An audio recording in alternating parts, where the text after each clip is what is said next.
sister either. Not even for Carol King. So for those that don't know, I must have missed something. There's a Carol King concert in Jackson tonight. first of all, I want to say a show of hands. Who read 4, 5, and 6? 4 and 5. I read 4.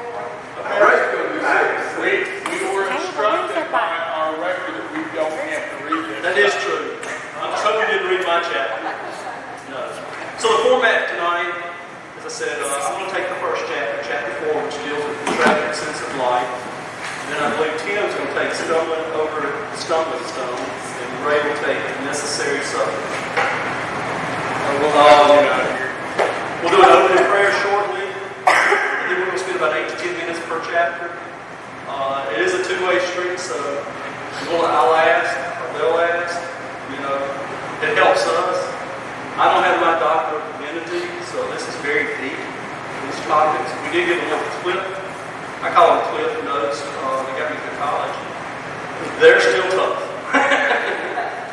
So I'm one of those, I write down a lot. I don't read all this, but if I do write things down, Ray and Tim may come at it a different way also. Andy always likes to start with some fire. I really was going to bring some logs in here, y'all.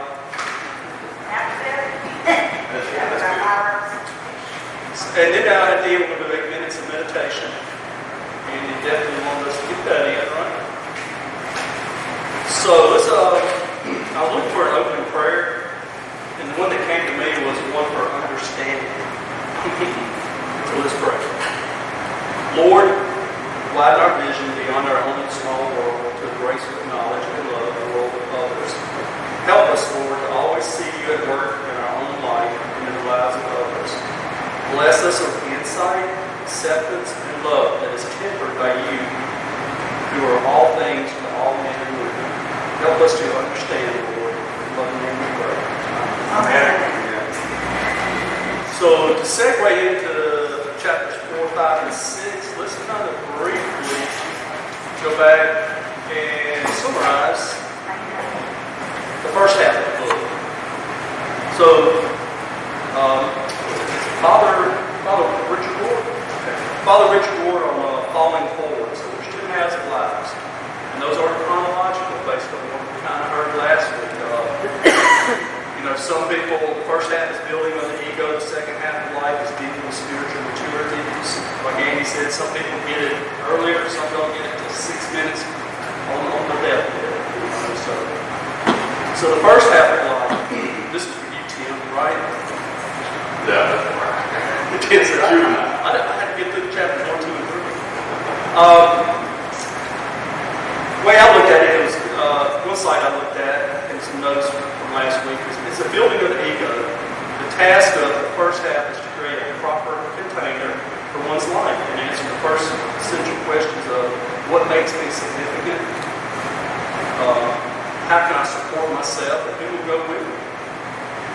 Some of the first half of life issues are concerns of identity, security. There's one side I looked at said sexuality. We didn't really touch on that, that I would remember touching on. So the big thing is we have this container we're trying to fill. We start our lives, families, whatever.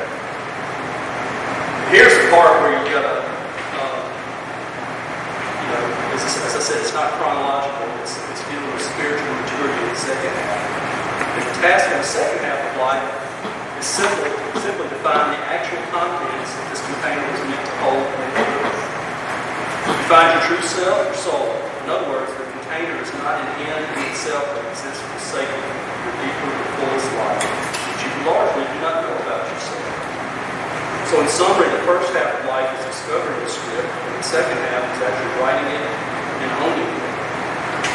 Whoa. Did you know we would be teaching the people? Did you know we would be teaching the people? Yeah. I knew that he was out of town and somebody else was going. That's Brother Tim, Brother Ray. I prefer Father Joe. I was in Fathers when I walked in, and I thought I was making an older reference. I don't know. I was thinking we weren't having glasses to cars. So what? From last week, what has happened in the second half of life? Something you got, the name of the book is what? You got to follow up. You got to get there. You got to fail. The requirement is to fail. The way up is the way down.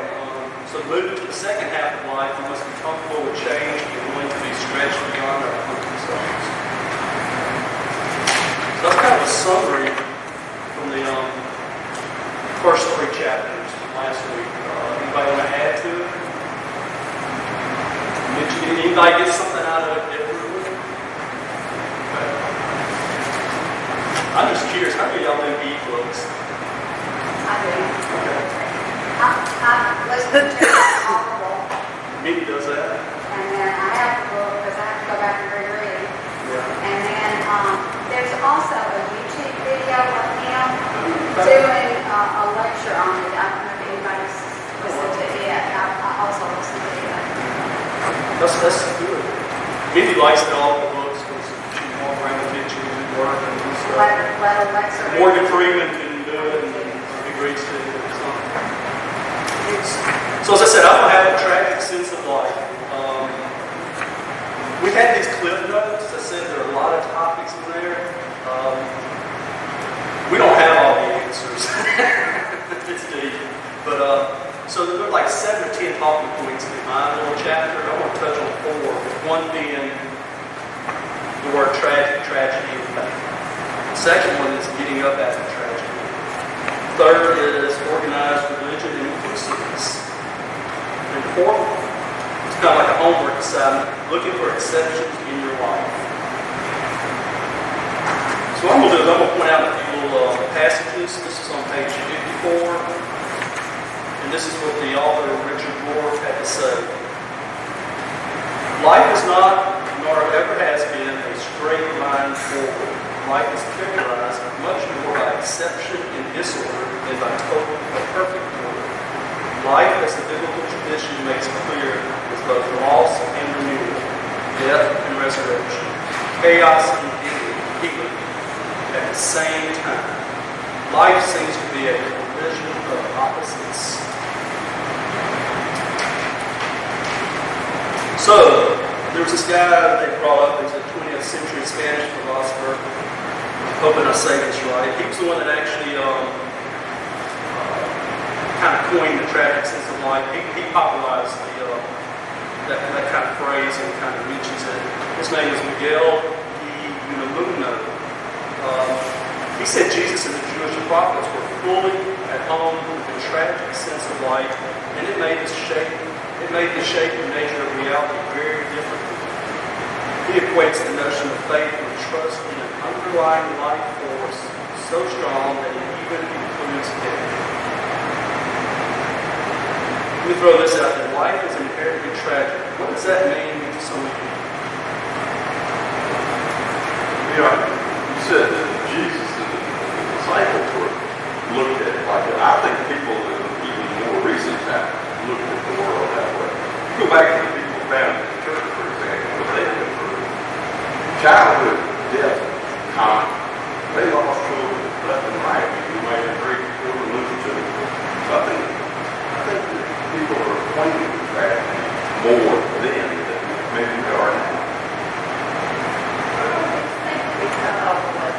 I mean, we got a lot of things going for us now. We're very insulated now. Yeah. Think about medicine now, right? And we're dealing with the outbreak right now. That's a tragedy. Let me ask you this, then how does faith help or not help deal with these contradictions of life?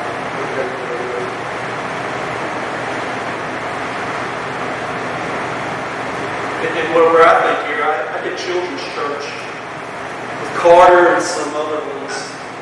One time, who was teaching with me? I don't know if it was Bobby or Carol Horn, and we had to teach the kids faith. And I'm thinking, that's kids' faith, how you teach that. And what's his face here? Roar, he said that faith is simply to trust the real and to trust that God is found within it. And I remember Bobby, I can't remember if it was Bobby or Carol, that's pretty much what they said. That kind of made me think as a kid how they see faith, something they can't see, they can't touch.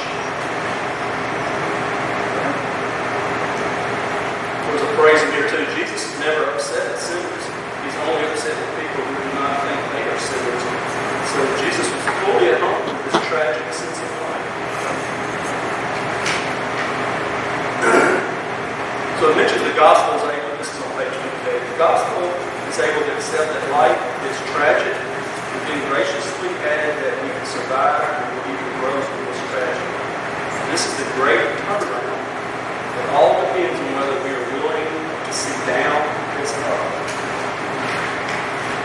So he mentions Carl Jung here, who's a Swiss psychologist and psychiatrist who founded analytic psychology. He said, where you stumble and fall, there you find pure gold. Remember, second half of life requires willing to fail and fall.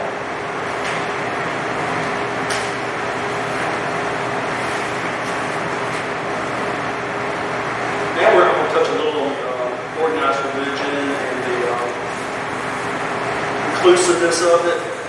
There are a few topics in here. Minnie and I went walking this afternoon. She brought up one. I said, Minnie, I can't touch that.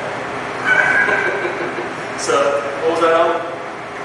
The gram? Enneagram? There you go.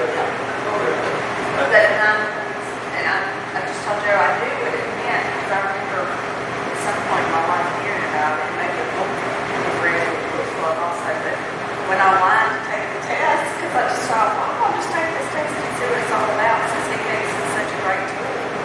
Well, you have to pay to take the test no matter what site you go to. So I did not take the test. But basically, two-sided coin. It's just his, we all have two sides to our coin. And how we use those two sides to relate to people that are like us, people that are different from us, people we do not like. It's kind of what I took away from human beings right behind us. Good, thank you. We're starting to get into an election year and we'll get into football and all that. So Richard Ward said this, organized religion has not been known for its inclusiveness or for being very comfortable with diversity. Yet, pluriformity, uncountable multiplicity, state of being multiple or various, and diversity is the only world there is that we live in.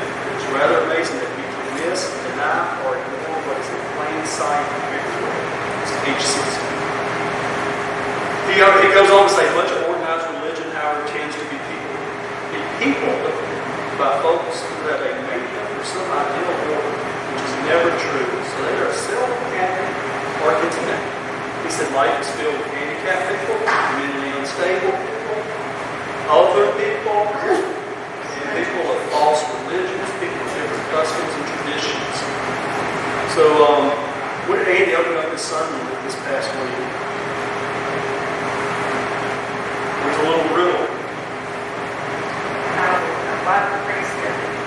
Why did Jesus cross the road? So,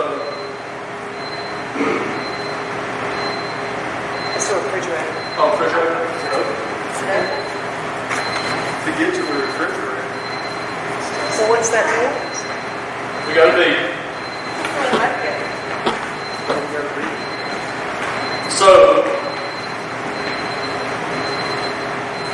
as it mentions in here, we're a very diverse society.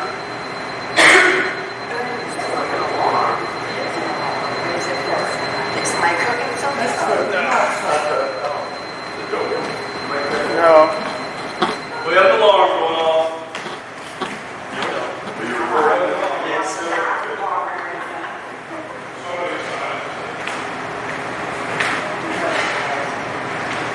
Somebody come in and speak up there.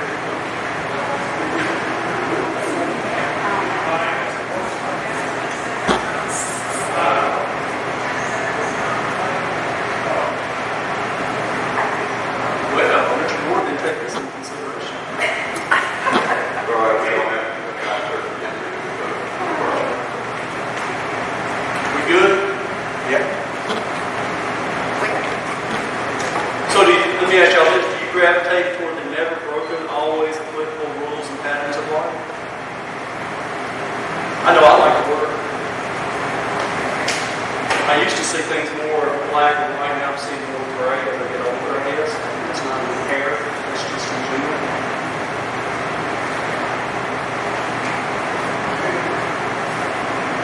I guess that comes with wisdom, I guess. Learning more. What's that? With that? Yeah, experience. Like I think we called last week, we're in your 20s and 30s. You think you know everything. And then you find out you don't know anything.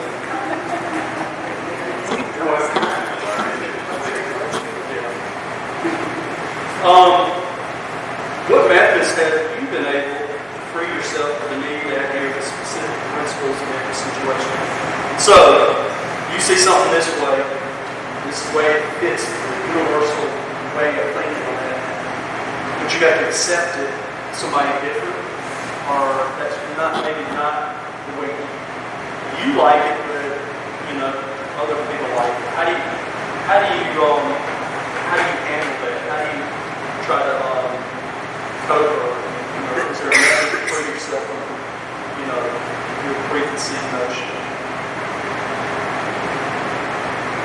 I think it walk to the center, we can see certain things that perhaps in our life, I don't really would understand why I don't have a lot of friends per day. And the Bible says it's the sin. And my sweetheart crowd has friends. And having never all around us Christian, we're taught that's wrong, it's an abomination to the Lord. But now, I still love the Lord. That's something to love him, just doesn't see it. So that's what I'm saying, how I deal with situations like that. I That think makes sense, anybody? No, one thing the way I handle it, and I have my preconceived notions. I got my little boxes. I remember Andy, one sermon or Sunday school said we're all God's children. I just remember that. That kind of helps me handle things where I may have seen somebody, walk around. I'm like, what are they doing? And then I'm like, well, hold on. I could be that person, or I would like somebody to love me. Any other ways of kind of dealing with things like that? I think you need to always, especially if most of us are older, you can think about your own experiences thus far in life. Things that you held on really tight to when you were young. And you learn, well, it's not that simple. And as you go along, you begin to realize that there's a lot of things that are not that simple. And you start being open at least to the idea that you did not have it all, and it's not all been handed to you correctly. So I think that's one of the ways I have dealt with it. And you learn to listen to ideas. Yeah. Right.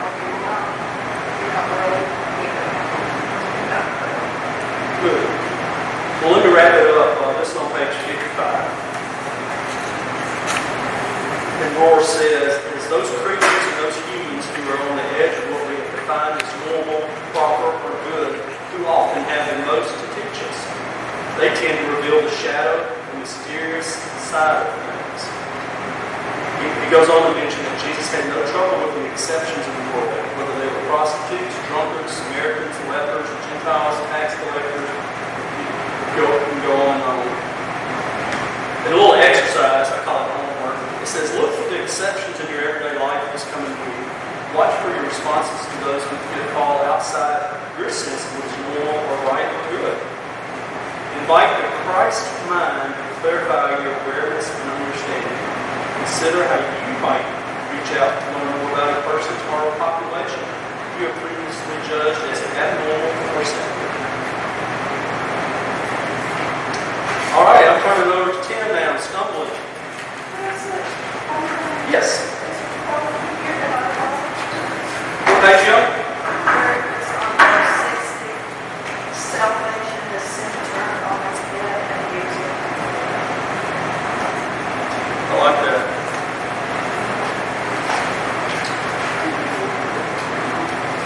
All right, this chapter, Stumbling Over the Stumbling Stone. This is a short chapter, and one of the things that I started doing was I highlighted a few things I thought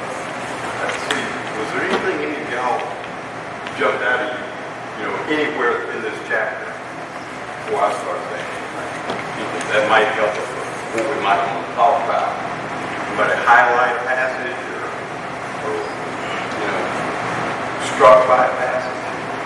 I did way on page 7, but we're not there yet. That's okay.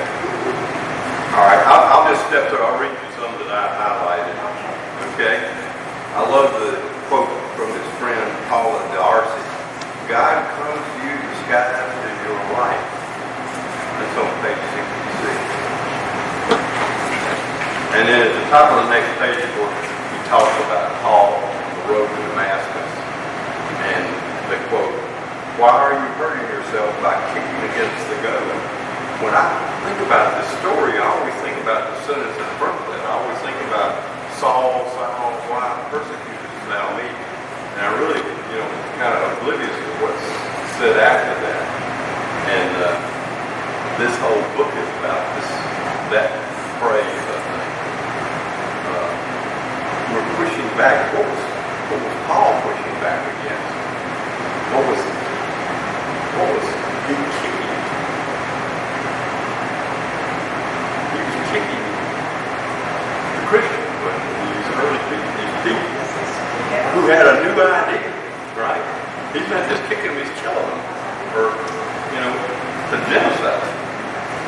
All right, over on 69, at the bottom of that, a little bit about St. Francis saying that when he kissed the leper, what before had been nauseating became sweetness and life.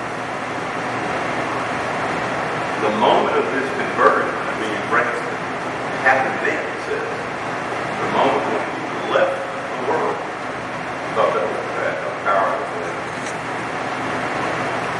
And then in the middle of that page 70, we're talking about addicts and what they put themselves through. A huge price to pay, but nothing less would have broken down their false self and opened them to love. In other words, fighting back against their addiction. And then at the top of the next page, if you do not do the task of the first half of life well, you have almost no ability to rise up from the stumbling stone. That's kind of scary. Have we done it well? I hope. All right. I really like this writer. I think there's a couple of things techniques he uses. I like the way he uses italics, trying to draw you to a paragraph, and then the way he will say repeatedly, "I'm sorry to say, but I hate to report to you, but you know the singer's coming." Very effective the way he goes about doing all that. I appreciated that. The title of this chapter, of course, is coming from Isaiah. The scripture says, the Lord will become a sanctuary, a stone one strikes against. He will become a rock one stumbles over, a trap and a snare for the people. And that would guide me too, because I think we can all relate to God is, we can get tripped up, But when he puts it there, the stone is a snare for us. Well, snare is a good thing in the relationship with God, right? We're caught by him, So I don't think I ever got, when I heard that scripture before, I've never gotten that out of it. If we're moving on this journey to the second half, we're going to encounter these stumbling stones, rocks, and evidently these are the agents for us to change our lives. And they're out there waiting for us. They're holding us back to sin. They're pinning us in there. They're making us push to get back. But eventually they trip us. They get us, right? And they list the things that are doing this to us. There have been people, things that we encounter that are monumental in our existence. We don't go and can't go looking for these things. They surprise us. They come and get us. They shock us because what happens. We can recognize some of the characteristics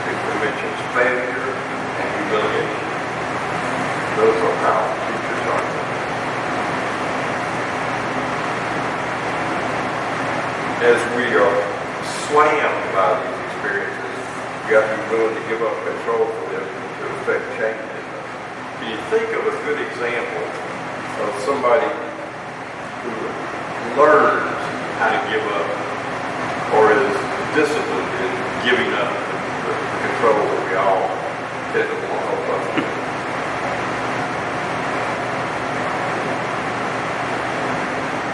How about Moses?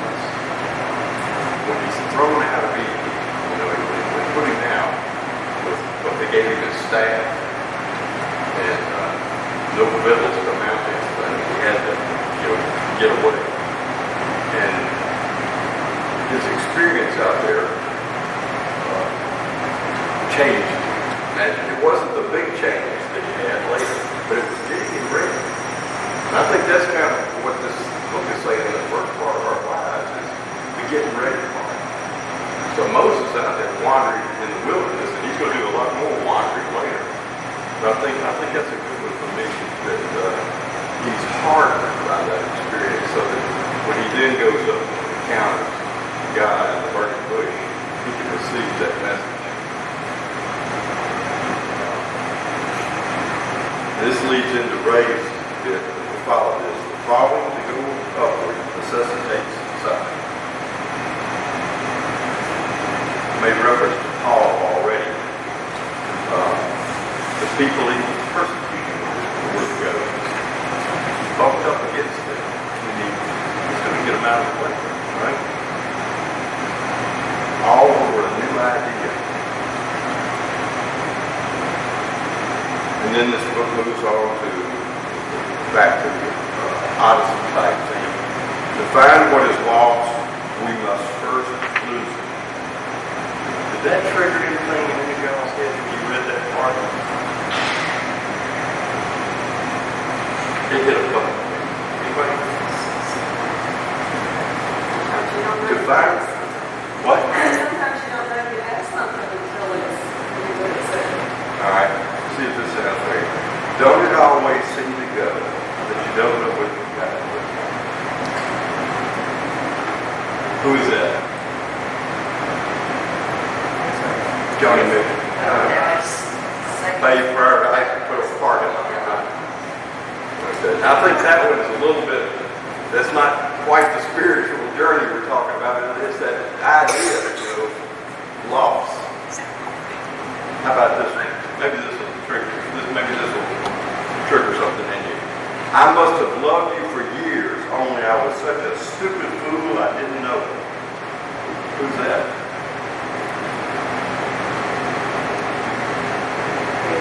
Scarlett O'Hara. Right at the end. Right at the end, when we think, finally has some notion of what love is. After she's struck everybody and beat everybody in her life down and lost the man who, best we know that's it. You gotta lose it to understand it. And this is my favorite, I think y'all will love this. If I ever go looking for my heart's desire, I won't look any further than my own backyard. North. I love that one. Her best life was there all along. She had to stumble over a witch and all this other stuff. Go up in the... think about that. I think those illustrate the idea that the irony of this is it's through the suffering we don't find the old thing again. We discover something new and better. We really don't go back to the thing. Whatever it is we think we lost, that's not what we wired up with. But think about some examples. Can you think of some examples of that in our lives, some of the things that brought you down, that stumbled you, how they lead you to something else?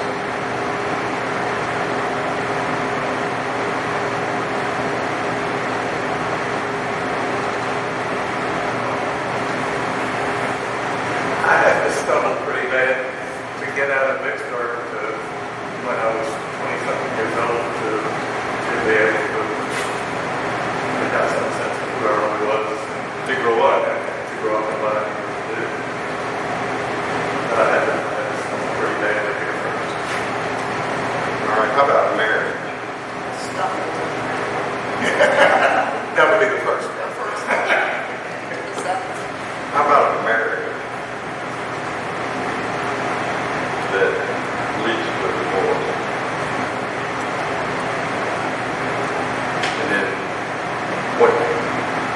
comes out of that on the other end. I mean, there can be bitter recrimination. There's self-knowledge. Right, I mean, exactly. There's more than one outlet. There can be an appreciation of what that thing you lost was in terms of its institutional value, the person, that you can come out multiple ways. Here's one, lost at sea. Being lost at sea, and of course there's stuff in scripture about that. The story is usually you're lost at sea and you're saved. And anybody who's been through something like that knows that you come back, but you never go home, because that will take you up. Be like somebody on the Titanic. You've read the story of those people. What their lives like after they live forever different. Did you ever have an experience in water where you felt you were in danger? Yes. I just remembered when you said that. Yeah. When we were having cottage meetings a long time All ago. Fort Lauderdale, between Fort Lauderdale And we were talking about your faith and what. that's why I'm here. Right. But I just remembered it when you said that. Yeah. And you said, God, if you get me out.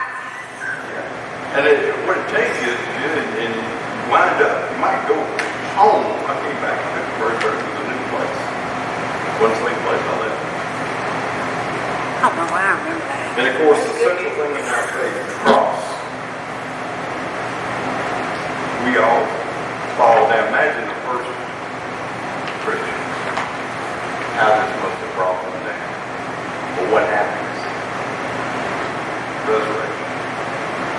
And then there's no fear of death after that, right? So that it's changed. Salvation. Okay. That's the summons. Okay. Right?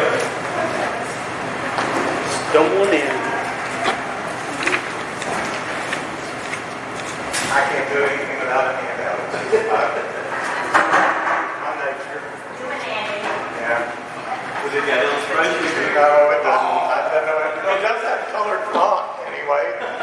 No porcupine? No porcupine. What this is, the first page has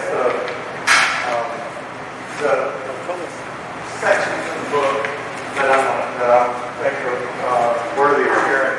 The second page you don't need to look at now. They're just there. They're my notes.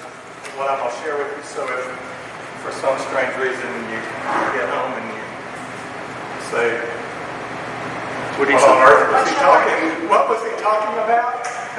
Who color coded this for you? Pardon? Who did all your color? I did that. Okay.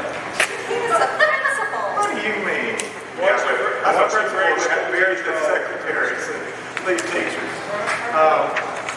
Necessary suffering. That is not a very appealing title, but neither was stumbling, neither was Tragic. right. Carl Jung said, and as I said, this what you have on the first page and on the back of the first page, or in the book, it's just rather than you're having to follow along. Carl Jung said that so much unnecessary suffering comes into the world because people will not accept the legitimate suffering that comes from being human. And Jung was a 20th century Swiss psychiatrist, and we know that many people are unhappy with themselves, with their jobs or their family situations, their weight, their addictions, sometimes even their religion. But many people stay stuck in this, what Hume called unnecessary suffering, rather than face the legitimate suffering it would take to correct things. To correct the things that were making you unhappy, you would have to sacrifice. You would have to have suffering, which is what he called legitimate suffering. But he says instead we go through sometimes unnecessary suffering. rather than doing something about it. And along the same line, it says, before the truth sets you free, it tends to make you miserable. I thought that was a great quote. Incarnational mysticism says once you get it, there's no going backward because nothing is any better. I found in researching this, this is a biggie to Richard Rohr. Richard Rohr wrote in something else, all of my teachings can be summed up in 2 words, incarnational mysticism. So he thinks this is really the root of everything that he writes. He says that incarnational is Christianity's specialty and should always be our main theme. When you think about it, every Sunday we profess the incarnation.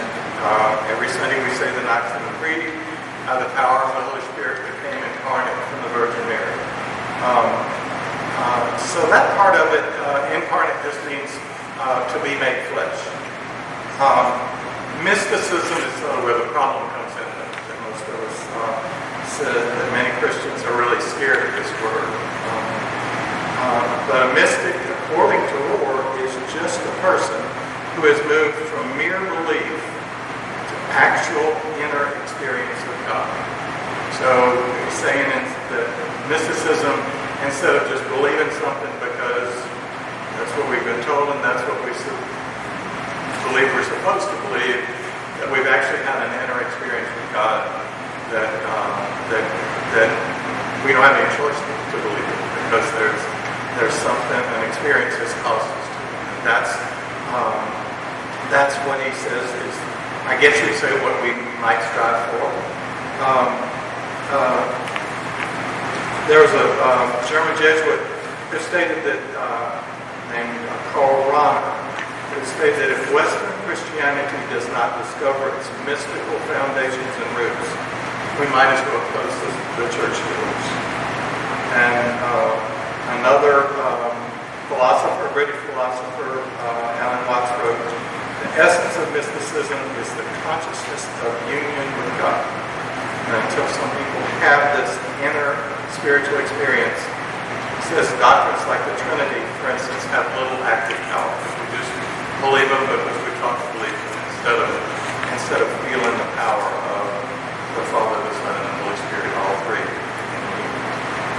That's incarnational mysticism in the short version of it.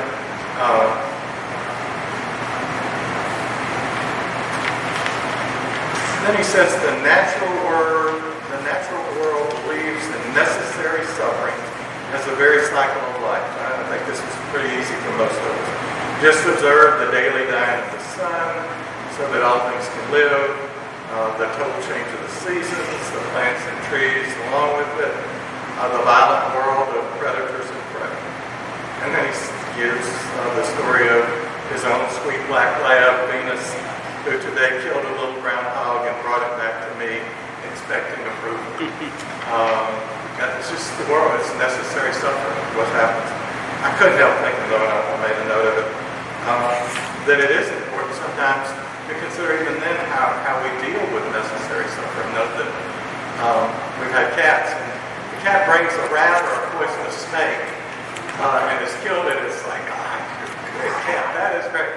Cat brings a mouse or a non-poisonous snake, and it's okay. But when they bring the bird, it's like, oh no, this is just. So, and the fact, folks, is that all of it is necessary suffering. It's not. It's the way the world is. We approach necessary suffering different, depending on what part of necessary suffering we actually see. He says the formal church has always been a half-hearted bride price, while the Franciscans have been considerably better. The gospel itself is my full wedding partner. It always tells me the truth and loves me through things till I arrive somewhere new and good and much more spacious. This view is there throughout everything that you find in the book. he actually emphasizes what's called an alternative orthodoxy. Basically, to him, though he's a Roman Catholic priest, he's a Franciscan friar, it's like he totally, and I think you see it in his writings. His writings are much more coming from, he's always citing the Gospels, and that's where he's coming from. But he's also a Franciscan, and the Franciscan have certain tenets that he really strongly believes. But then he's also a Catholic priest, and that's where the rub is with him sometimes, so that both in terms of his response to the church, and occasionally there have been situations where the church hasn't always responded favorably to him as well, or members of the Catholic Church.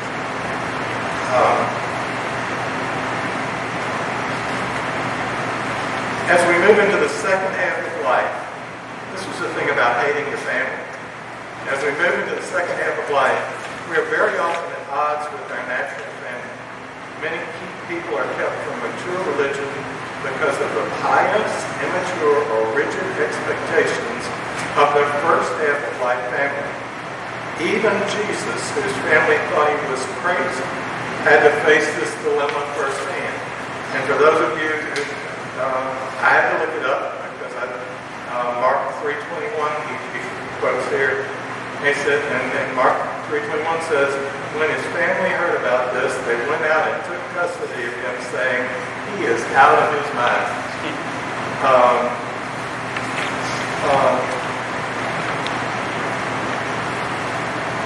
He then, as part of that, of our being sort of held down, perhaps, by the people or the institutions or whatever that have guided us to a certain, maybe in the first half of our life, he gives the example of what he calls the crab bucket syndrome, which I think is one where it says, some call it the crab bucket syndrome. You try to get out, but the other crabs just keep pulling you back in.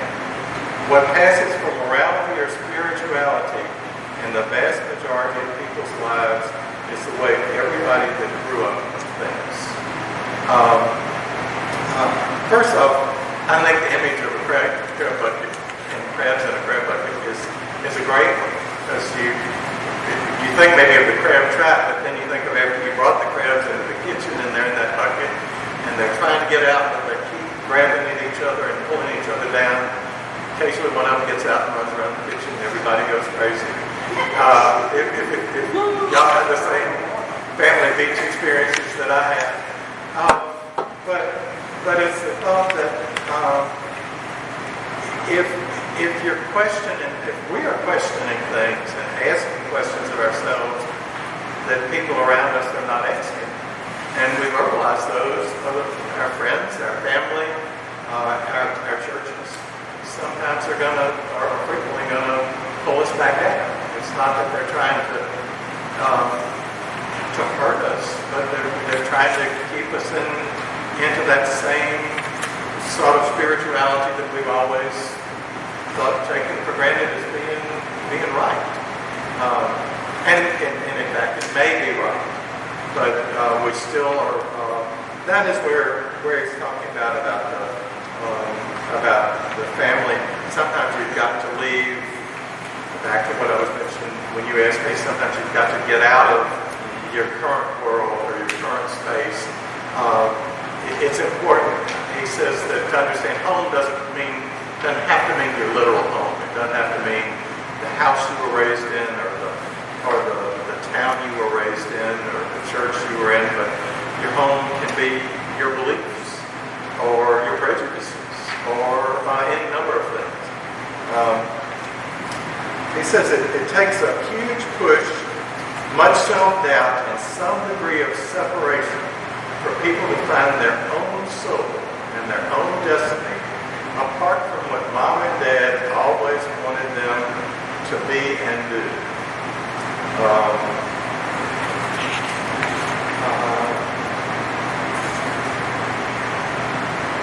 I think we've all tried to climb out of the crab bucket.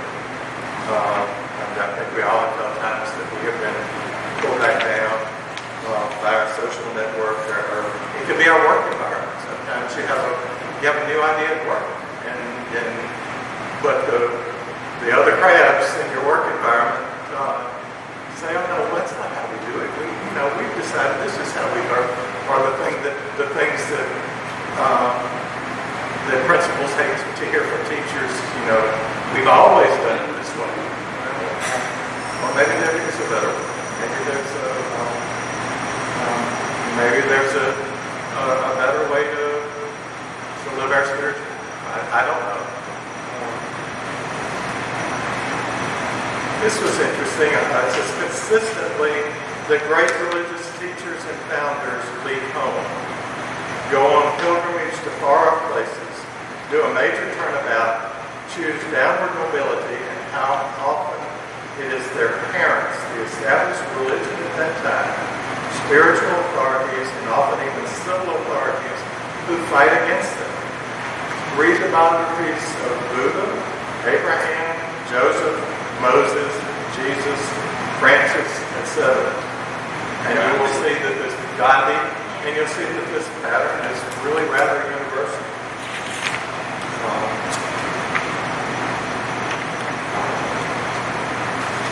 As a thought, when you're thinking about things and looking back at this, one of the things was suggested was consider this. Is there a home that you still need to live?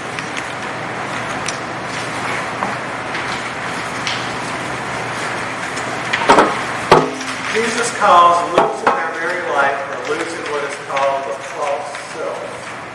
Your false self is the role, title, and personal image that is largely a creation of your own mind and attachments. It will and must die in exact correlation to how much you want the real self. How much false self are you willing to shed to find your true self? Is the last question. And it says, your true self is who you objectively are from the beginning in the mind and heart of God. The face you had before you were born, as the Zen Master said. It is your substantial self, your absolute identity, which can be neither gained nor lost. True self, false self. It was in, I think, both of your chapters. It's in multiple chapters in here. It's such a big topic that Richard Rohr has actually written a book called True Self, False Self. Pretty clever title for True Self, False Self. But I really think this is probably one of the easier concepts for us to raise. I think we all know that we've had, there's some, in many cases, we wanted the world to see us a certain way, or we wanted each other to see us a certain way. It's not that it's maybe totally false, but maybe we make it look a little better than it is, or maybe we don't share everything, and that's not to say we need to share everything. But most of us likely recognize that much of our persona, in some ways, is just what we want others to see. So what would we see different if our friends here and others saw us as we were created by the heart of God? That first true self as God created us. I'll close with a poem from a poet, one of Richard Rohr's favorites. God speaks to each of us as He makes us, then walks with us silently out of the night. These are the words we dimly hear. You, sent out beyond your recall, go to the limits of your longing, embody me, flare up like a flame and make big shadows I can move in. Let everything happen to you, beauty and terror. Just keep going. No feeling is final. Don't let yourself lose me. Nearby is the country they call life. You will know it by its seriousness. Give me your hand. Amen.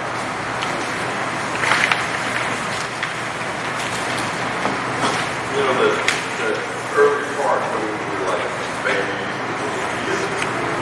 we went to church. I went to a very doctrinaire Presbyterian church, you know. So I had to get out of the. But the thing about it is, you get grounded in something, and you learn a lot of stuff wherever you are. And some of it may be things you need to unlearn. But some, you know, even then, you know then that life has some unlearning to do.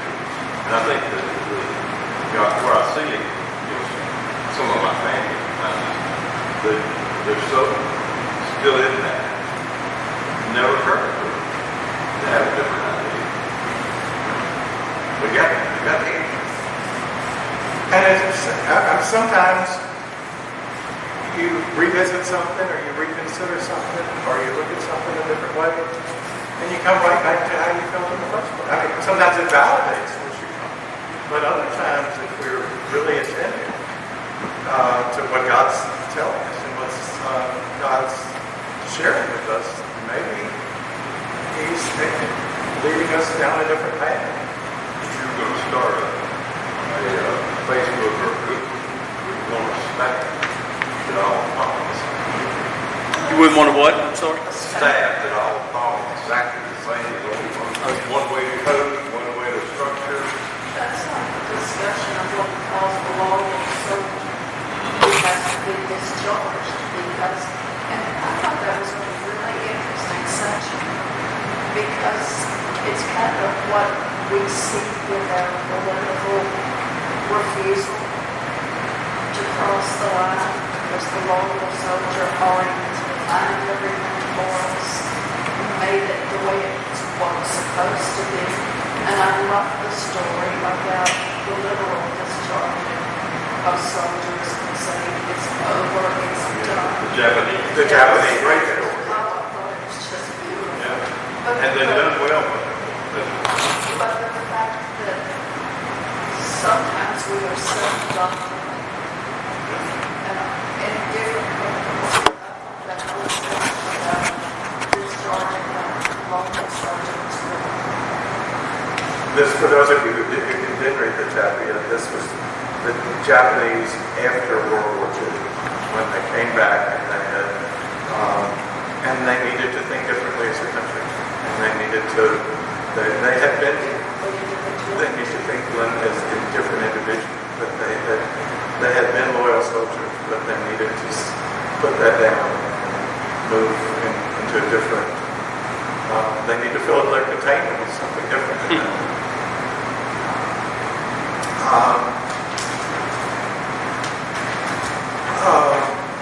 Let's do my best Andy impersonation.